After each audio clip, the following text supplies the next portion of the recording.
पिछले एपिसोड में हमने देखा था कि जियानमिंग आखिर किस तरह से पैदा हुई थी। इसके बारे में हमें बताया गया था कि हेवनली लोटस था, उसके अंदर से ही जियानमिंग बाहर निकली थी। यही वजह है कि उसके पास हेवनली बॉडी है, लेकिन निंगराओं के अटैक की वजह से उसके अंदर पॉइजन चला गया होता है, जिससे पूरी तरह से निकालने में डिवाइन ग्रास की जरूरत पड़ेगी, जो कि ट्रेजर हाउस के अंदर मौजूद है और उसका आज ऑक्शन होने वाला है। साथ ही साथ शियाचन को वहाँ पर 3 बौने दिखाई दिए थे जो काफी ज्यादा परेशान थे क्योंकि किसी ने उनका ट्रेजर चुरा लिया था। शियाचन उनसे कहता है कि मैं तुम्हारी मदद करूंगा ट्रेजर हासिल करने में, लेकिन उसके बदले तुम्हें तुम्हारे पास जो स्टैचू है वो देना पड़ेगा। इस डील पे वो सभी लोग यहाँ पर मान चुके थे, जिसके बाद यहाँ से ये एपिसोड शुरू होता है। तो इस एपिसोड की शुरुआत में शियाचन ने जैसे उस स्टैचू के ऊपर अपनी थोड़ी सी पावर को डाला था, वहां पर स्टैचू के अंदर से एक 3 आई वुल्फ बाहर निकल कर आ जाता है। शियाचन कह रहा था कि मुझे पता था कि इस स्टैचू के अंदर यही वुल्फ होगा, तभी तो मैंने इसे खरीदा। ये वुल्फ जो है असल में वो बैटल करने के लिए ही पैदा हुआ है। ये वुल्फ काफी ज्यादा स्ट्रॉन्ग होते हैं। वो वुल्फ वहाँ पर काफी ज्यादा भड़का हुआ लग रहा था। शियाचन उससे कहता है कि तुम्हें घबराने की जरूरत नहीं है, तुम एक स्टैचू के अंदर कैद थे ना, मैंने स्टैचू को तोड़कर तुम्हें उसके अंदर से बाहर निकाला है। अब तुम बिल्कुल आजाद हो, तुम्हें दोबारा उस स्टैचू के अंदर जाने की जरूरत भी नहीं है, तुम जो चाहो वो कर सकते हो। लेकिन वो वुल्फ तो काफी ज्यादा भड़का हुआ था, इसलिए वो शियाचन के ऊपर ही दहाड़ते हुए हमला करना शुरू कर देता है। शियाचन ये देखकर घबरा चुका था कि अरे बाप रे, ये कौन सी मुसीबत मेरे गले पड़ गई, मैंने इसे आजाद किया, उल्टा देखो ये तो मुझ पे ही हमला कर रहा है। इसलिए वो अपने डीमन हैंड का इस्तेमाल करते हुए खुद को छुपा लेता है ताकि वुल्फ के अटैक की वजह से उसे चोट न लग जाए। वो वुल्फ वहाँ पर अपनी थर्ड आई की पावर का इस्तेमाल करते हुए सीधा वापस से शियाचन के पास आ चुका था। वो उसका हमला करते हुए डीमन हैंड भी खत्म कर देता है। शियाचन कहता है यहाँ पर मैंने अपनी ब्लड पावर का इस्तेमाल करते हुए इस वुल्फ को आजाद किया, लेकिन तब भी ये मेरा कहना नहीं मान रहा। लगता है ना इस वुल्फ के अंदर कुछ ज्यादा ही चर्बी आ चुकी है, इसे अब सबक सिखाना पड़ेगा, तभी इसे समझ में आएगा कि आखिर मेरा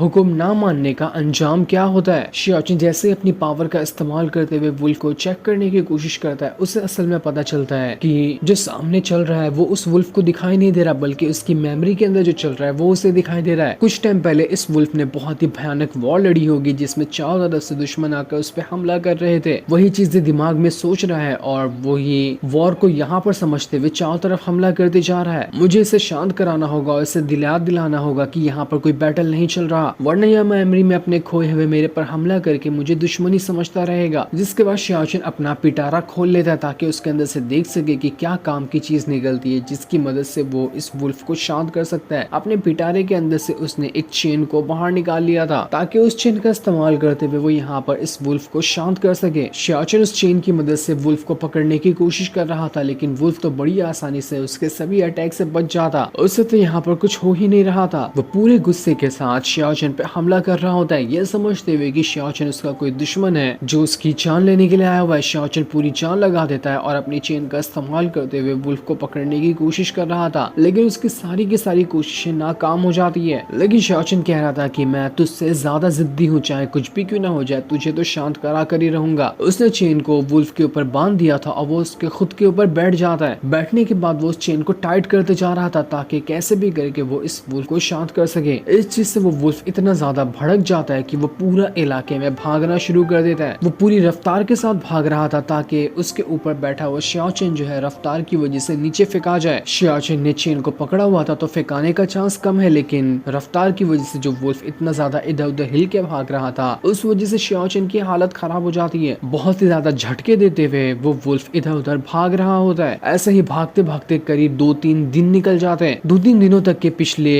वो वुल्फ बस भागे ही जा रहा था और उसके ऊपर शियाचन बैठा होता है, जिसके बाद आखिरकार वो वुल्फ थक जाता है और वो वहां पर जाकर लेट चुका था। इसकी वजह से शियाचन भी वुल्फ के ऊपर से नीचे आ जाता है। दोनों यहाँ पर बहुत ही ज्यादा थक चुके थे। शियाचन वहां पर वुल्फ से कहता है कि अबे यार बस कर दे, मैं बहुत ज्यादा थक गया, कितना और भगाएगा तू मुझे, देख तुझे मैं एक कमाल का ऑफर देता हूँ, तू मेरा साथ दे, मेरा कहना मान, मैं तुझे नुकसान नहीं पहुंचाऊंगा बल्कि डेली अच्छा अच्छा खाना ला कर दूंगा जिससे खा कर तू मौज काटेगा। इसलिए चल फटाफट से मेरी बातें मानना शुरू कर दे, तू मेरा बहुत ही प्यारा सा पेट बन जाए, मैं तुझे हमेशा अपने साथ ही रखूंगा। वो वुल्फ यहाँ पर शियाचन से नाराज भी था क्योंकि उसे उतना भरोसा नहीं होता है, लेकिन फिर भी वो बाद में जाकर शियाचन के ऊपर भरोसा कर लेता है और उसने शियाचन को अपना मास्टर चुन लिया था, जिसकी वजह से वो वहाँ पर शांत भी हो चुका था। जो देखकर शियाचन काफी ज्यादा खुश हो जाता है और वो दोनों वहाँ पर खेलने लगते हैं। पर ये दोनों खुशी हुए थे कि तभी उन दोनों को ऐसा महसूस होता है कि आसपास कोई है जो इसी तरह बढ़ रहा है। इस चीज को महसूस करके वो दोनों वहाँ पर घबरा चुके थे कि अब यहाँ पर कौन कौन आने वाला है। थ्री आई वुल्फ अपनी थर्ड आई की पावर का इस्तेमाल करते हुए चेक करने की कोशिश कर रहा था। उसे वहाँ पर कुछ अजीब चीज का पता चलता है, इसलिए शियाचन उससे कहता है कि ठीक है, जाकर तुम देखो कि असल में तुम्हें क्या पता चला है। क्या पता वो कोई दुश्मन हो जो भागते हुए हमारी तरफ ही आ रहा हो। इसलिए वो जो वुल्फ होता है वो वहाँ से भागना शुरू कर देता है ताकि जो भी दुश्मन यहाँ पर आ रहा है उसे यहाँ पर आने ही ना दे और उससे पहले वो उसका गेम बजा डाले। जैसे वुल्फ ने उस दुश्मन के पास आकर हमला किया था, वहाँ पर एक बंदा होता है जो कि किसी अजीब सी गाड़ी के ऊपर बैठकर यहीं पर आ रहा था। वुल्फ के हमले से वो बंदा अपनी गाड़ी से गिर गया होता है। वो बंदा कह रहा था कि आखिर तुम लोग हो कौन और यहाँ पर मेरा रास्ता क्यों रोक रहे हो। देखो मैं ट्रेजर हाउस जा रहा हूँ, मुझे बहुत जरूरी काम है। लेकिन फिर भी जब वो दोनों नहीं सुनते तो वो बंदा अपनी पावर को एक्टिवेट करने लगता है ताकि इन लोगों को मार कर यहाँ से भगा सके। उस बंदे ने अपनी पावर का इस्तेमाल करते हुए जमीन के ऊपर ही अटैक कर दिया था, जिस वजह से वहाँ पर एक गेट निकल कर बाहर आ जाता है। मास्क वाला बंदा कह रहा था कि जो भी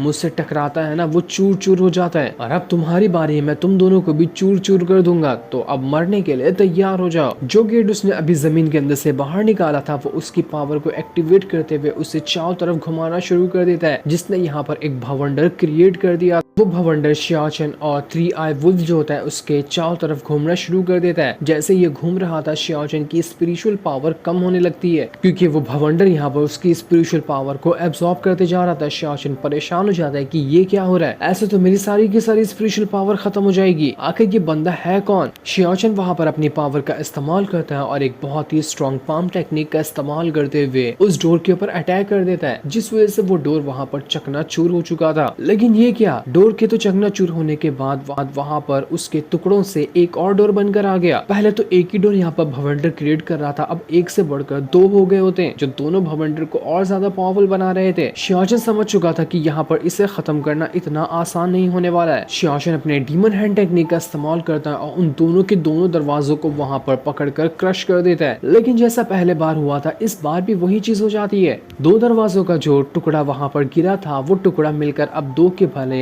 चार दरवाजे बना देता है और चारों दरवाजे मिलकर अब यहाँ पर भवंडर को और ज्यादा स्ट्रॉन्ग बना रहे थे, यानी कि जितनी बार भी दरवाजों को तोड़ा जाएगा वो उतना ही डबल होते जाएंगे और उनसे भवंडर उतना ही ज्यादा स्ट्रॉन्ग होता जाएगा। शियाचन भड़क चुका था कि अब यहाँ पर ये कौन सी मुसीबत आ गई, ये किस तरह की टेक्निक का इस्तेमाल कर रहा है, मुझे तो इसके बारे में कुछ समझ ही नहीं आ रहा। वो बंदा मास्क वाला जो था वो चारों दरवाजों को वहाँ पर लाइन से खड़ा कर देता है और उन दरवाजों के अंदर से वो अपनी आर्मी को बाहर निकालने लगता है। वो अपनी आर्मी से कह रहा था कि जाओ और इन दोनों को यहाँ पर खत्म कर दो। दरवाजे के अंदर से अनगिनत सोल्जर बाहर निकल कर आ रहे थे जिससे भी शियाचन और थ्री आई वुल्फ की तरफ बढ़ना शुरू कर देते हैं। इतने सारे लोगों को अपनी तरफ आता हुआ देखकर शियाचन भी वहाँ पर अपने क्लोन टेक्निक का इस्तेमाल करता है और खुद के कई सारे क्लोन बना लेता है ताकि वो सब क्लोन मिलकर यहाँ पर जितनी भी आर्मी आ रही है उनके साथ फाइट कर सके। शियाचन और थ्री आई वुल्फ अपनी पूरी पावर लगा देते हैं ताकि वहाँ पर जितनी भी आर्मी है उन सभी को खत्म कर सके, लेकिन वो आर्मी खत्म होने का नाम ही नहीं ले रही थी। दरवाजे के अंदर से लगातार लोग बाहर आए जा रहे होते हैं। ऐसा लग रहा था कि वो बंदा यहाँ पर किसी मैजिकल ट्रिक का इस्तेमाल कर रहा है, जिस वजह से उसके जितने भी अटैक वगैरह हैं वो तो खत्म नहीं हो रहे बल्कि बढ़ते ही जा रहे हैं। शियाचन डीमन हैंड का इस्तेमाल करते हुए कई सारे लोगों को पकड़ पकड़ कर बस दबा के मारे जा रहा था। उसी तरह से थ्री आई वुल्फ भी वहाँ पर लोगों को मार रहा होता है, लेकिन कोई फायदा नहीं था, ये लोग वापस से बढ़ते ही जा रहे थे। शियाचन कहा था कि यहाँ पर ये लोग इस तरह से नहीं मरेंगे, आखिर ये सब अटैक कहाँ से आ रहे हैं और इसका मेन सोर्स क्या है, उसे खत्म करना पड़ेगा वरना तो हम यहाँ पर जिंदगी भर फाइट करते रह जाएंगे और यहाँ पर जो आर्मी आ रही है वो कभी खत्म नहीं होगी क्योंकि एक को मारने के बाद दो लोग और जिंदा हो जाते हैं। इतनी देर तक इतने सारे लोगों से फाइट करने की वजह से उन दोनों की भी हालत खराब होने लग गई थी। ऐसा लग रहा था कि वो लोग अब और ज्यादा फाइट नहीं कर पाएंगे, जल्दी उन्हें कुछ ना कुछ तो करना पड़ेगा वरना तो वो लोग खत्म हो जाने वाले हैं। शियाचन उस मेन मास्क वाले बंदे को देखकर कहता है कि मुझे लगता है ना कि असल में यही बंदा होगा जो कि इन अटैक का सोर्स है, मुझे बाकियों पे अटैक ना करते हुए मेन इसको ही पकड़ना पड़ेगा, इसे मैं मार दूं तो सबके सब खत्म हो जाने चाहिए। इसलिए वो अपना सारा का सारा अटैक लेकर उस मेन वाले बंदे की तरफ बढ़ना शुरू करता है जो सबसे पहले यहाँ पर आया था। लेकिन शियाचन जैसे ही उसके ऊपर हमला करता वो बंदा सामने वो दरवाजा लाकर वहाँ से गायब हो जाता है। शियाचन फिर से परेशान कि अब यार ये कौन सी मुसीबत है, ये बंदा कहाँ गायब होकर छुप गया। शियाचन कहता है कि नहीं नहीं जल्दी कुछ ना कुछ तो करना पड़ेगा, मैं अपनी काफी ज्यादा स्पिरिचुअल पावर को खो चुका हूँ, ज्यादा तक की और फाइट किया तो मैं यहाँ पर अपनी पूरी पावर को खो दूंगा जो कि मैं होने तो नहीं देना चाहता। दूसरी तरफ हम ट्रेजर हाउस का सीन देखते हैं जहाँ पर डिवाइन ग्रास और बाकी ट्रेजर के बिकने का ऑक्शन शुरू होने वाला था। वहाँ पर जंगली और उसका यंग मास्टर भी आया होता है जिन्हें भी मास्क पहनना था। ये मास्क भी बिल्कुल वैसा ही था जैसा कि वो बंदा जो शियाचन से फाइट कर रहा है उसने पहना है, यानी कि वो बंदा भी यहाँ पर ट्रेजर हाउस की तरफ ही बढ़ रहा था, पर बीच में शियाचन ने उसे रोक लिया लिया तो बंदा भड़क गया और वो शियाओचन के ऊपर हमला कर रहा है। यंग मास्टर भी यहाँ पर इसी ऑक्शन हाउस के अंदर आया होता है ताकि यहाँ पर की चीजें खरीद सके।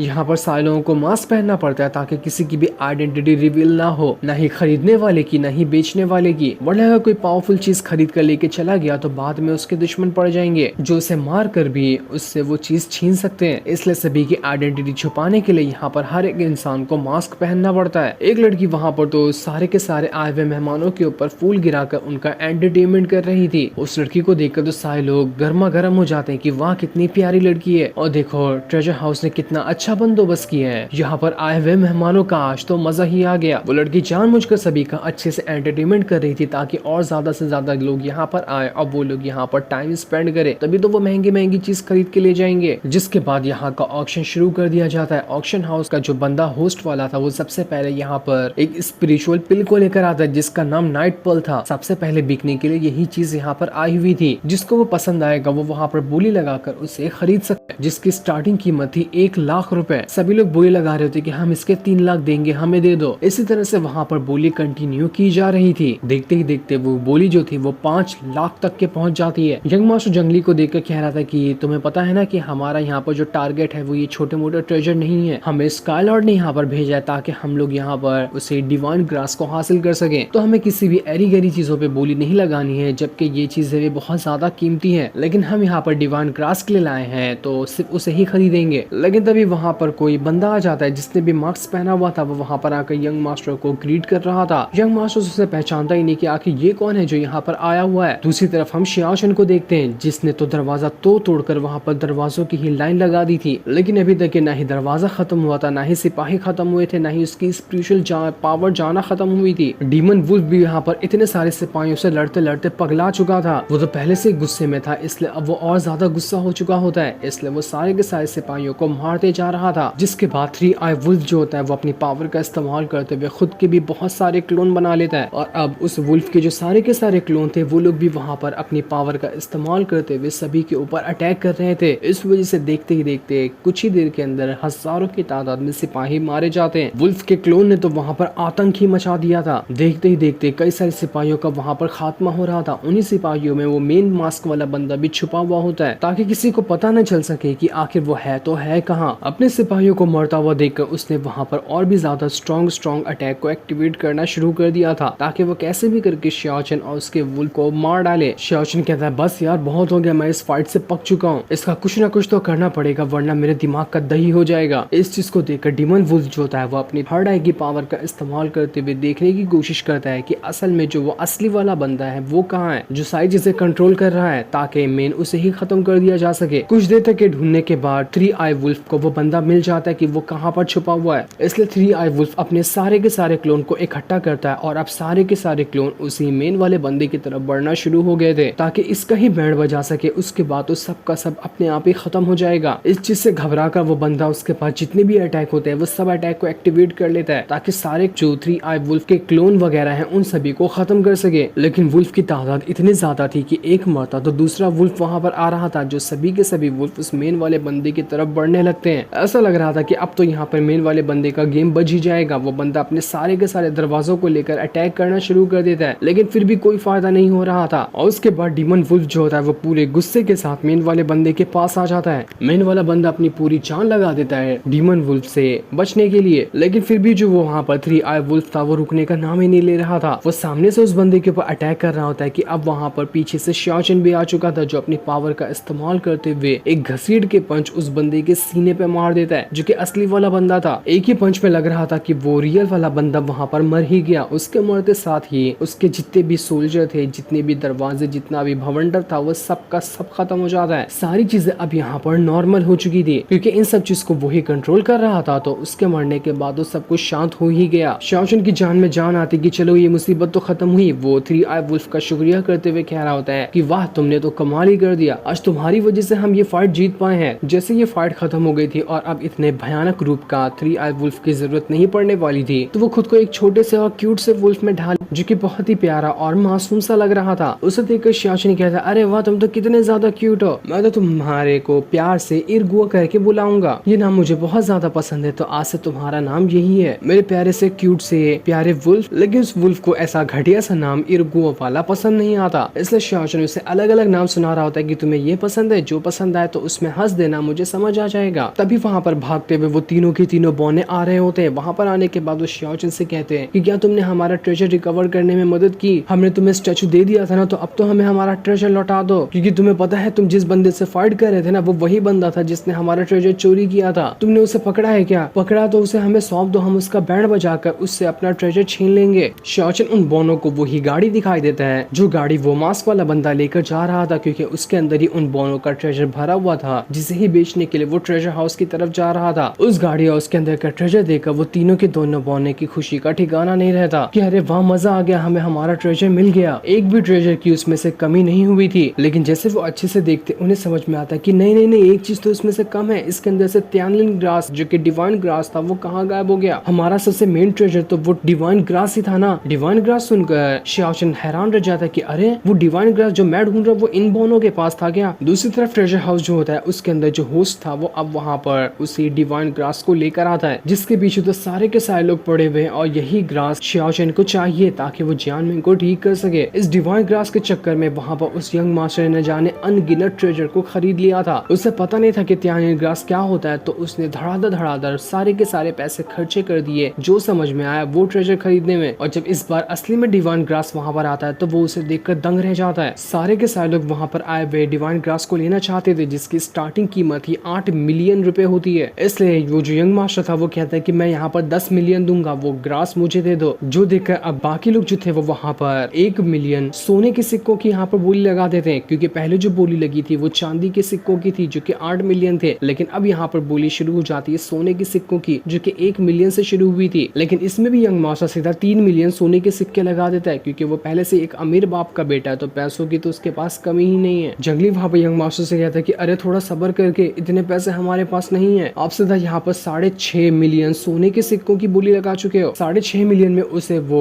डिवाइन ग्रास मिल जाता है, लेकिन यंग मास्टर परेशान हो जाता था कि बाप रे, मेरे पास तो 6.5 मिलियन सोने के सिक्के है ही नहीं, अब मैं जवाब क्या दूंगा। तब वहाँ पर वही ओल्ड वुमेन आती है जो कि जियानमिंग का इलाज कर रही थी। वो अपने पास से कुछ सोने निकाल कर यंग मास्टर को देती है ताकि वो उसकी मदद से उस डिवाइन ग्रास को खरीद सके। लेकिन फिर भी किसी दूसरे बंदे ने यहाँ पर 8 मिलियन सोने के सिक्के लगा दिया था। इतने तो अब यहाँ पर यंग मास्टर अपने आप को भी बेच दे तो भी नहीं आएंगे। जैसे वो चीज दूसरे बंदे को जाने वाली होती कि तभी आती है और एंट्री वहाँ पर शियाओचन की, जो आते साथ ही कहता है कि मैं 10 मिलियन सोने के सिक्के दूंगा, वो ग्रास मुझे दे दो। जिसके इतना कहते ही ये एपिसोड यहीं पर एंड हो जाता है। Thanks for watching.